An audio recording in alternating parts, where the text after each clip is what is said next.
और व्यवसाय की पूंजी में विभिन्न स्रोतों के उपयोग के अनुपात, ये आपका अलग टॉपिक स्टार्ट हो गया। यहां पर हमारा वित्तीय नियोजन का जो महत्व है वो हो गया कंप्लीट। तो यही सारा महत्व वित्तीय नियोजन का। हम लोग बात करेंगे किसकी? कैपिटल स्ट्रक्चर की। समझिएगा। हेलो फ्रेंड्स, हम लोग बात कर रहे थे फाइनेंशियल प्लानिंग की। उसी में एक बहुत इंपॉर्टेंट छोटा सा टॉपिक आता है। टॉपिक छोटा तो नहीं है, financial planning point of view से भी बहुत important, examination point of view से भी काफी इंपॉर्टेंट है, और इसका नाम होता है पूंजी संरचना। इसको हम लोग इंग्लिश में बोलते हैं क्या? Capital structure.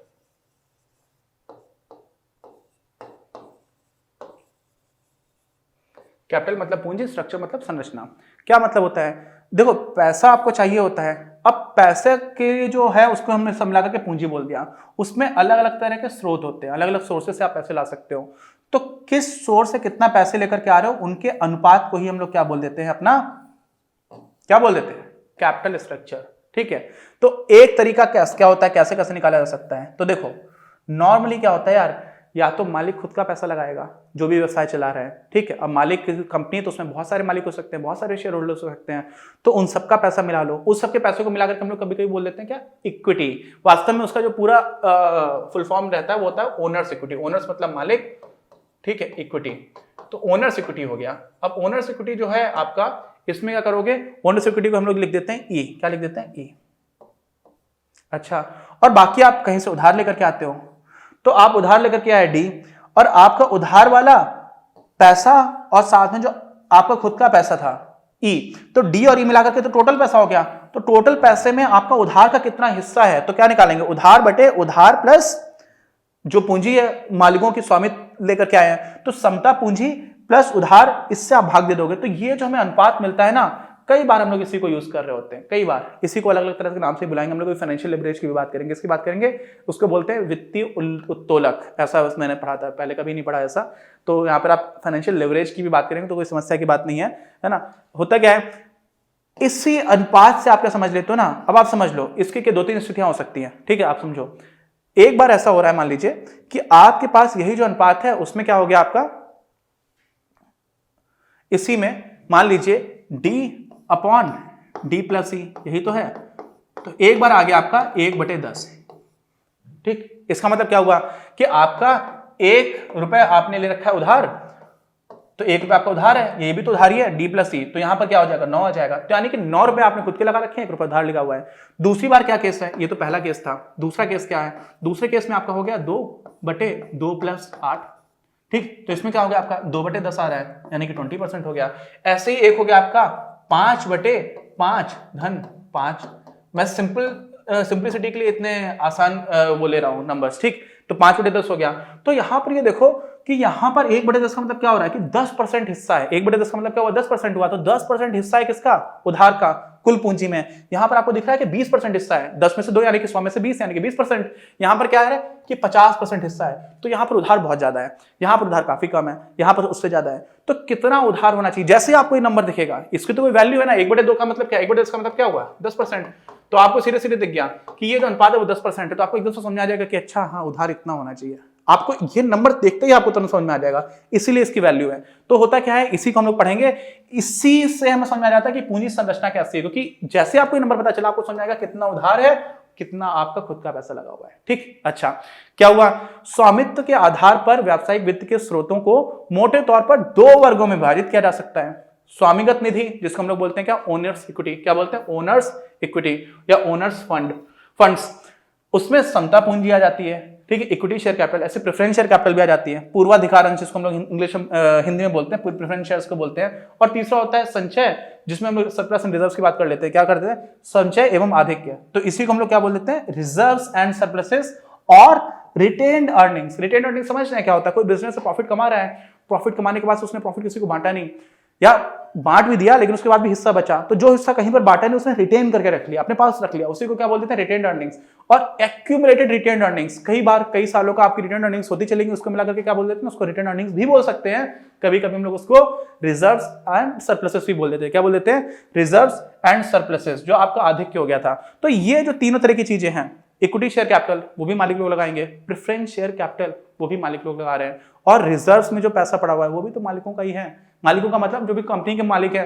तो एक तो वो हो गया, दो वर्गों में विभाजित कर रहे हैं, तो दो में जो पहला है उसको हम लोग बोलते हैं ओनर्स फंड्स। ओनर्स फंड्स में ही ये सारी चीजें हैं। ओनर्स फंड्स में क्या क्या आ रहा है आपका, इक्विटी शेयर कैपिटल आ रहा है, प्रेफरेंस शेयर कैपिटल आ रहा है, और साथ में रिजर्व और सरप्लस और इक्विटी और रिटेन अर्निंग्स आ रही है। इसी को हिंदी में क्या बोलेंगे, समतांश पूंजी, पूर्वाधिकारांश पूंजी, और साथ में संचय एवं अधिक अथवा प्रतिधारित उपार्जन। और प्रतिधारित उपार्जन इतना कठिन शब्द है, इसलिए इसको हम लोग रिटेन अर्निंग्स भी बोल सकते हैं, कोई समस्या नहीं हो जाएगी, कोई मार्क्स कटेंगे नहीं इसमें। अच्छा ठीक है। अब स्वामित्व के आधार पर व्यवसायिक वित्त के स्रोतों को मोटे तौर पर दो वर्गों में विभाजित किया जा सकता है, हम लोग जानते ही थे। दूसरा जो होता है वो होता है ग्रहित निधि। ग्रहित मतलब क्या होता है, बोरोड फंड्स। ग्रहित आपने मांग रखा है किसी से, क्या बोलते हैं उसको, बोरोड, बोरो किया हुआ है। इसमें क्या क्या आ जाएगा, आपने लोन ले लिया किसी बैंक से या किसी भी नॉन बैंकिंग फाइनेंशियल इंस्टीट्यूशन से। क्या मैंने बोला, एनबीएफसी बोलते हैं इनको हिंदी में, सॉरी शॉर्ट में इंग्लिश में एनबीएफसीज, कई हो जाएंगे तो कंपनीज आएंगी, नॉन बैंकिंग फाइनेंशियल कंपनीज। दूसरा क्या होगा, आपने डिवेंचर जारी कर दिया, उसको हिंदी में बोलते हैं हम लोग ऋण पत्र। तीसरा क्या होगा, आपने पब्लिक डिपॉजिट्स उठा लिए, तो पब्लिक डिपॉजिट्स को हम लोग बोल देते हैं सार्वजनिक जमा, जहां पर आप सीधे तौर पर जनता से पैसे मांग लेते हो। नॉर्मली बड़ी कंपनीज ये कर पाती हैं। तो ये क्या हो गया, ये आपका उधारी का पैसा है, ठीक है। तो ये डेट हो गया, हम लोगों ने क्या पढ़ा था, डी अपॉन डी प्लस ई, तो ये उधार हो गया। तो उधार में ये सारी चीजें आ रही हैं। कौन कौन सी तीन चीजें हम लोगों ने देख ली है, ऋण यानी कि लोन्स, आपका ऋण पत्र यानी कि डिवेंचर्स, और तीसरा क्या हो गया आपका, जो भी आपने पब्लिक से डिपॉजिट करवाया, पब्लिक डिपॉजिट्स, ठीक। अच्छा, तो ये आपका लोन बन गया, पूंजी संरचना का हिस्सा था। आप समझिए,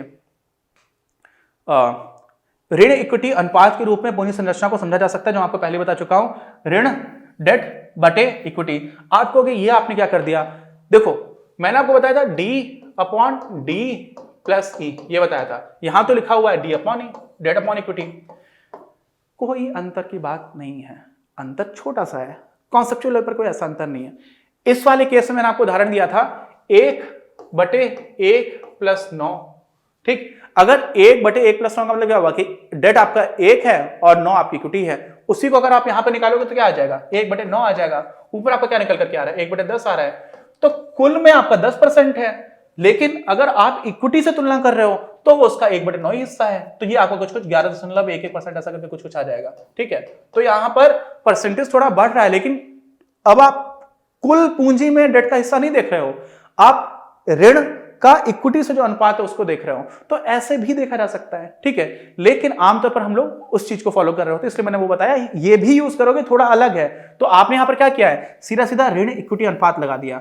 इसी तरह से आप ये भी कर सकते हो, जो मैंने आपको पहले बताया था, क्या लिखा हुआ है, कुल पूंजी में ऋण की मात्रा से भी पूंजी संरचना को समझा जा सकता है। तो आप ऐसे भी समझ सकते हो, ऐसे भी समझ सकते हो। अरे भाई मैं आपको बोलूं कि आपके पास 10 गेंद है, कितनी गेंद है, 10 गेंद है, एक नीले रंग की है, बाकी सब लाल रंग की है, ठीक। तो कुल गेंद में नीली गेंद कितनी है, तो आप बोलोगे कुल तो 10 हो गई, क्योंकि कुल में तो नीली भी मिला ली गई है। तो नीली भी मिलाकर के तो 10 गेंद है, 10 में तो एक ही है, तो 1/10 हो गया।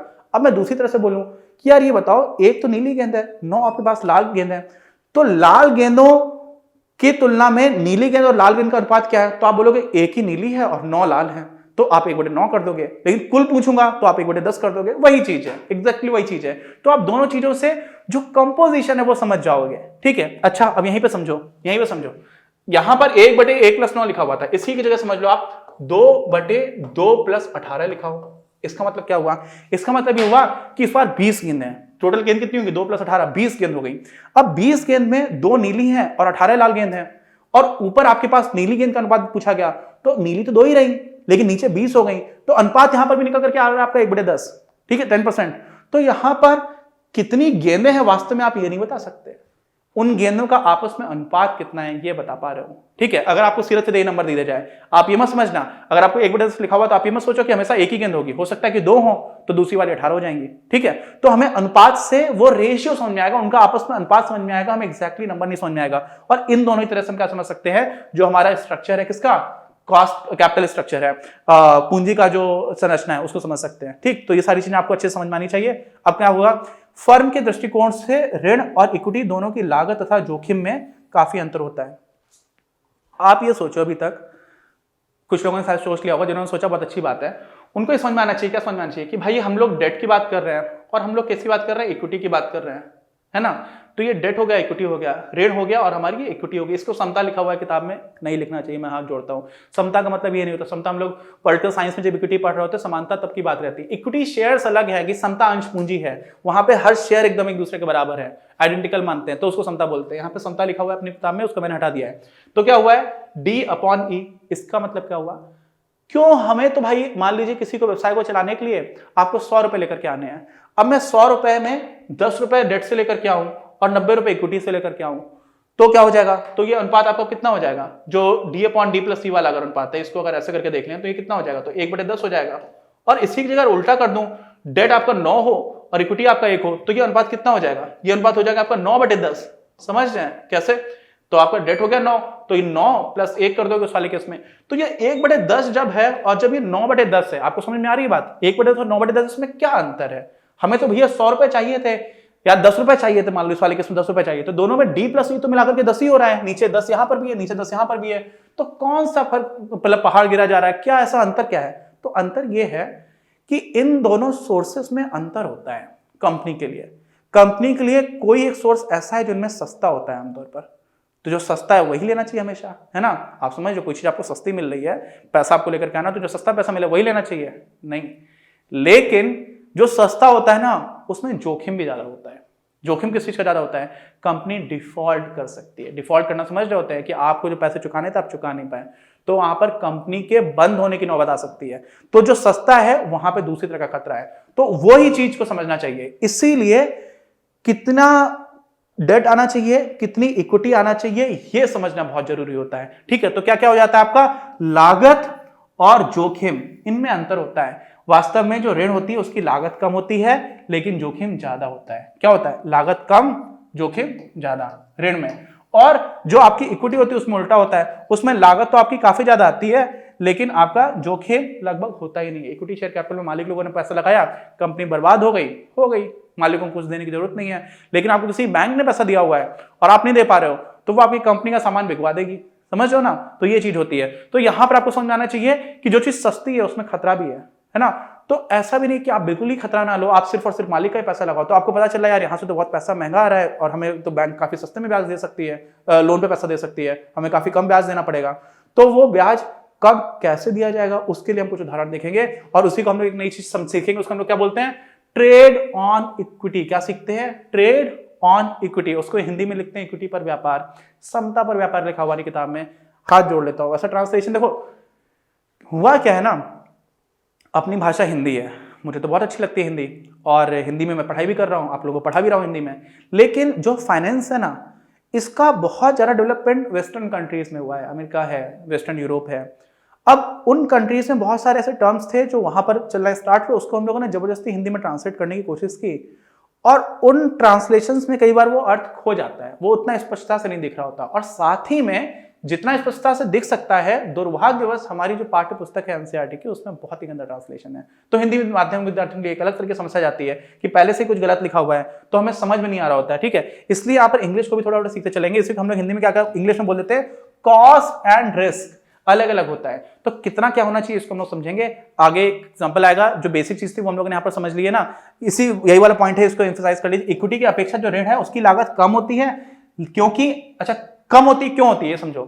बैंक ने आपको लोन दे रखा है, बैंक को पता है कि भैया उनको पैसा वापस मिलना ही है, बैंक को यह भी पता है कि उनको फिक्स्ड रेट पर पैसा मिलना है, बैंक को यह भी पता है कि आप उनका पूरा प्रिंसिपल भी वापस करोगे, तो उनको पैसा आपको देना ही पड़ेगा, निश्चित डेट है, निश्चित पैसा, सब कुछ पहले से फिक्स्ड है। यहां पे मालिक है, मालिक को नहीं पता कि प्रॉफिट होगा या लॉस होगा, तो वो ज्यादा रिस्क ले रहा है। जब वो ज्यादा रिस्क खुद में ले रहा है कि उसको पैसा मिलेगा भी नहीं मिलेगा, तो उसको उस रिस्क के बदले ज्यादा पैसे मिलने चाहिए, क्योंकि वो ज्यादा रिस्क ले रहा है। बैंक उतना रिस्क नहीं ले रही, बैंक तो बोली हम तो आपको लोन दे दिया, हमें तो भाई इंटरेस्ट वापस चाहिए और मूलधन भी वापस चाहिए। ठीक, तो इस वजह से क्या होता है कि जो ऋण होता है ना, नॉर्मली ऋण सिर्फ बैंक नहीं देती है। उदाहरण दे रहा हूं, आप पब्लिक डिपॉजिट में सीधे जनता से उठा सकते हैं, नॉन बैंकिंग फाइनेंशियल कंपनी से भी उठा सकते हैं, डिबेंचर्स इशू करके उठा सकते हैं। तो यहां पर क्या हो जाता है, जो ऋण है ना उसकी लागत कम होती है, क्योंकि जो उधारदाता कोई भी हो उसको जोखिम अंशधारियों के जोखिम से कम होता है, इसलिए उनको कम पैसे की आस रखनी चाहिए कि हमें कम पैसा मिलेगा। उधारदाता एक निश्चित राशि को ब्याज के रूप में पाते हैं तथा एक निश्चित समय के उपरांत उन्हें अपनी निवेशित राशि का भुगतान भी प्राप्त हो जाता है, इसीलिए उन्हें प्रतिफल की कम दर अपेक्षित होती है। उनको ज्यादा पैसा, उतना पैसा नहीं चाहिए होता जितना इक्विटी रखने वाले लोग सोच रहे होते हैं। ठीक है, तो ये चीज हो गई।